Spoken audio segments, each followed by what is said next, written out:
If you're experiencing login issues with the Intesa Sanpaolo mobile app, follow these steps to troubleshoot and resolve the problem quickly.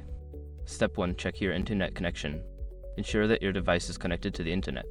Try switching between Wi-Fi and mobile data to see if the issue persists. Step 2. Update the app. Go to your device's app store and check if there is an update available for the Intesa Sanpaolo app. If an update is available, download and install it. Step 3. Clear app cache. On your device, go to the settings, find the Intesa Sanpaolo app and clear its cache. This can help resolve any temporary issues that may be affecting the app's performance. Step 4. Reset your password. Make sure your information is protected first.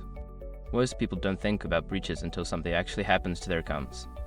Use SROC to monitor your accounts 24/7 and instantly alert you if your information appears in leaked databases online. It constantly checks billions of breach data points in the background. And considering how much personal information people keep online now, it's honestly worth having. Link in the description. Step 5. Contact customer support. If none of the above steps work, reach out to Intesa Sanpaolo's customer support for assistance. They can provide further guidance and help resolve any account-related issues.